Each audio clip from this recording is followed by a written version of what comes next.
Alors pour l'oreillette, on va s'occuper de l'avant-dernier système. Donc je vais vous rappeler la méthode que l'on avait évoquée, à savoir on travaille une mesure plus la note d'enchaînement. Peu importe quelle mesure on prend finalement, la règle est valable n'importe où, mais particulièrement pour cet avant-dernier système qui vous posait problème. Donc mesure 27. Mesure 27 plus la première note, le premier temps pardon, de la mesure 28. On y va. Voilà. Bon, ok. Essayez de faire ça. Ok. Faites-le 5 fois, 10 fois, autant que vous voulez. Ouais. Tant que la note d'enchaînement n'est pas tombée pile après la mesure. Ok. C'est le but du jeu. Maintenant, on prend dessus. Mesure 28 plus le premier temps de la mesure 29. Ah, c'est plus intéressant. Pourquoi? Parce que non seulement il y a le saut de Fa à Fa qui vous posait problème justement, mais en plus, après il faut enchaîner les doubles croches et la première note de la mesure 29. Donc là, déjà c'est un cas qui est un peu plus compliqué, d'accord? Donc là, ça va vous demander, je pense, un peu plus de répétition. Hop. Ok, il faut vraiment, vraiment bien se mettre comme ça sur la droite. Hop. Hop, alors, oui, oui. Fa, et hop. Ok, d'accord? Une fois que c'est fait, là, vous avez deux solutions. Soit vous reproduisez le même système pour la mesure d'après, c'est-à-dire que vous prenez la mesure 29 et vous essayez de l'enchaîner au premier temps de la mesure 30, soit vous recommencez, histoire de consolider ces acquis, depuis la mesure 27. 27, 28, plus le premier temps de la mesure 29. Voilà, voilà deux solutions et deux méthodes de travail différentes. Ok? N'est-ce pas? Donc, moi je choisis de recommencer depuis la mesure 27 jusqu'au premier temps de la mesure 29 cette fois.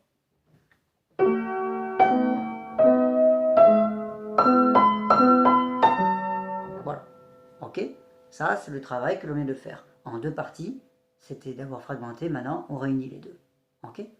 Si ça passe, ok. Maintenant, on va s'occuper donc de la mesure 29 enchaînée au premier temps de la mesure 30. On était sur un si bémol. Attention au doigté au passage. Hein. Deuxième doigt sur le si bémol, cinquième doigt sur le sol. Et après, hop, il change les doigts. Il passe sur un 4. Ouais. 2, 4. C'est la même note. 2, 4. 2, 4. Et donc, Fa avec la troisième doigt. Ok, 5 et 3. Ok, voilà la note d'enchaînement. Une fois que vous avez fait ça, que ça passe bien, toujours pareil, même discours, vous avez deux possibilités qui s'offrent à vous. Soit vous reproduisez la même méthode sur la mesure suivante, enchaînez au premier temps la mesure d'après, soit vous recommencez depuis la mesure 27 pour essayer d'enchaîner ces trois mesures plus une note. Je choisis de reprendre de la mesure 27 pour enchaîner 27, 28, 29, plus le premier temps de la mesure 30. On y va.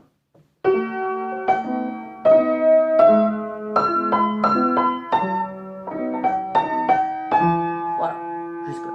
Ok? D'accord? Maintenant, vu que ça passe, je passe à la mesure 30, enchaîné au premier temps de la mesure 31. On y va. On est sur le La, troisième doigt avec le Fa, cinquième doigt.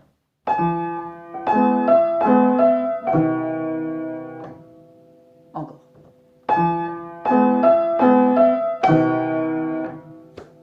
Une fois que ça c'est fait, là vous pouvez considérer que le reste ça passe. Hein. Normalement ça normalement il n'y a pas de problème particulier. Hein, ok. Donc une fois qu'on est allé jusqu'au premier temps de la mesure 31, c'est terminé. Il n'y a plus rien à dire. C'est vraiment ça le plus compliqué. C'est 4 mesures là en fait. 4 mesures plus une note d'enchaînement. Ok.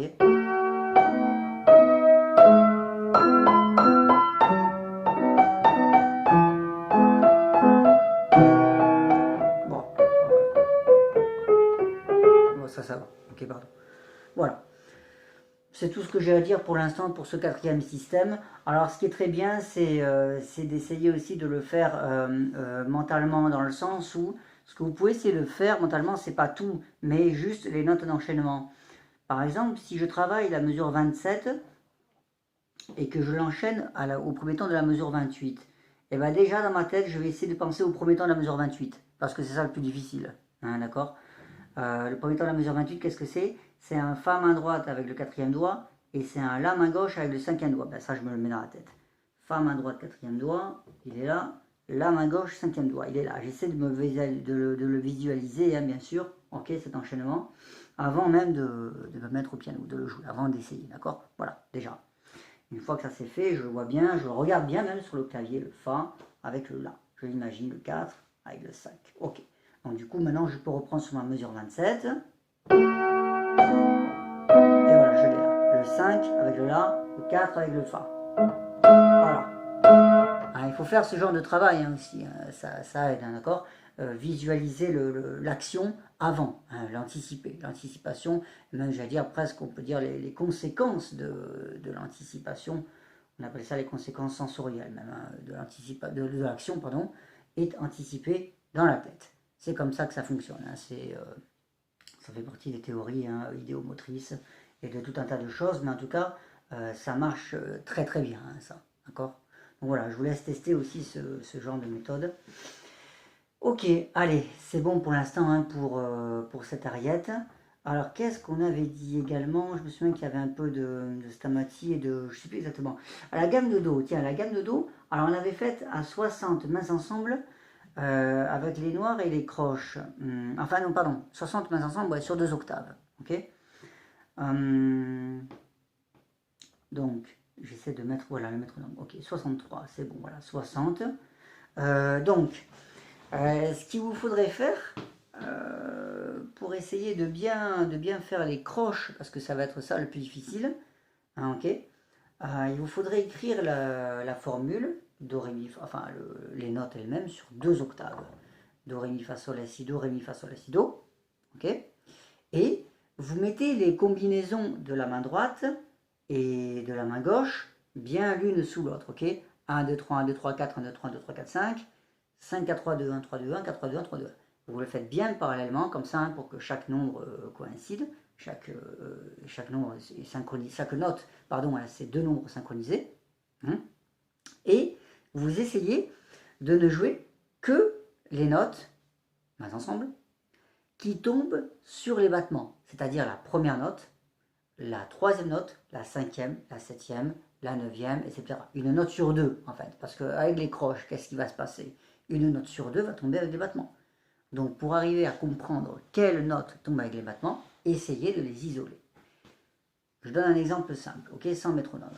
Quand on va faire la gamme en croche sur 2 octaves, ça va donner croche, croche, croche, croche, croche, croche, croche, croche, croche, croche, croche, etc. D'accord? Une note sur 2 va tomber avec le battement. Pam, pam, pam, pam, pam. Et bien, c'est cette note sur 2 qui va nous intéresser, qu'on va essayer d'isoler et qu'on va bosser. D'accord? Donc, c'est la première qui tombe avec le battement, forcément.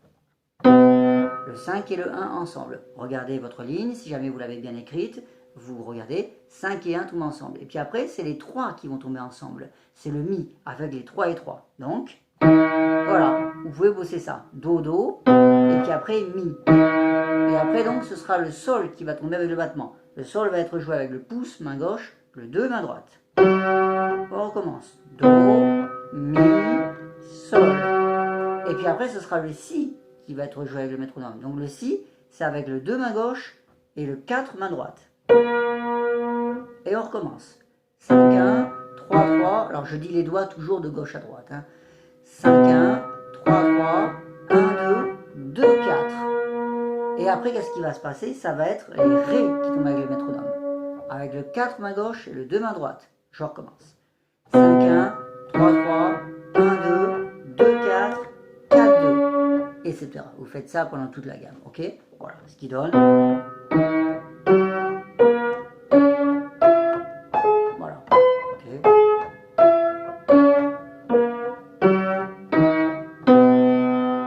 Bon, une fois que c'est fait, si vous arrivez à faire tout ça, vous mettez le métronome, 60. Et là, à 60, vous faites exactement la même chose.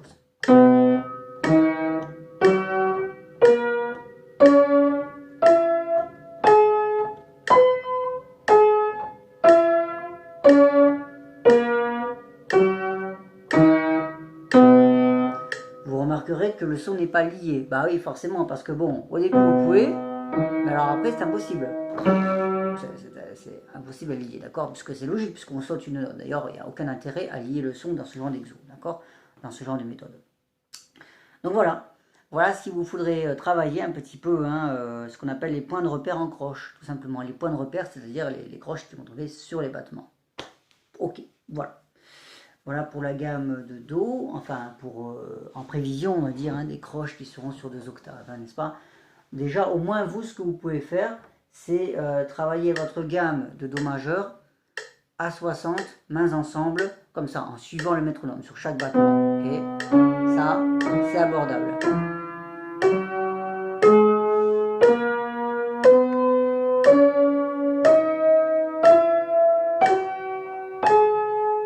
Bon, etc. Et vous augmentez la vitesse jusqu'à 120 si vous y arrivez. Ok, 120. Vous aurez déjà l'équivalent des croches en réalité. 60, 120, c'est le double. Ok.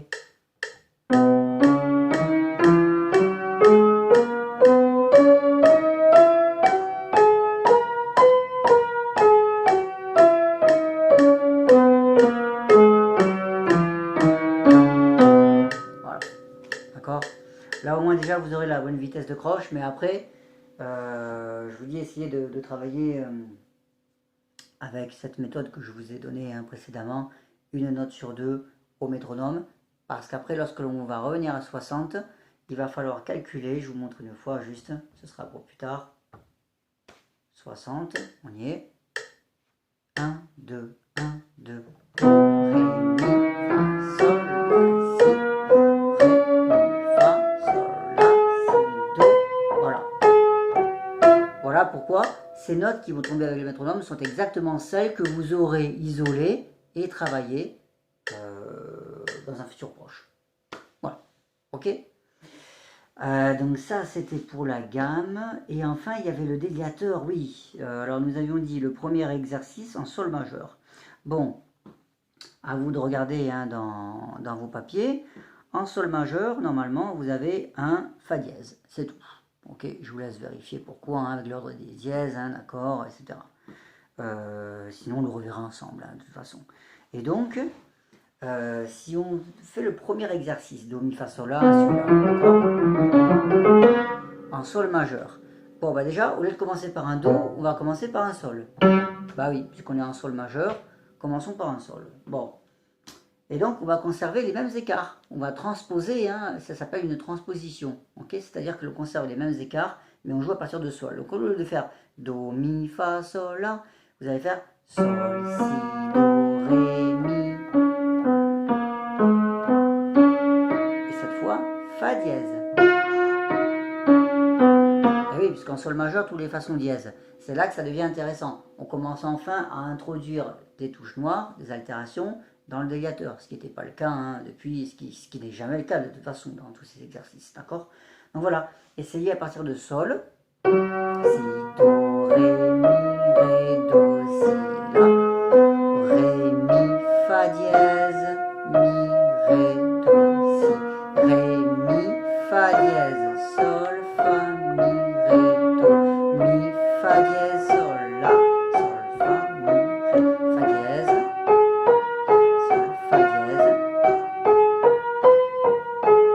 Fa dièse,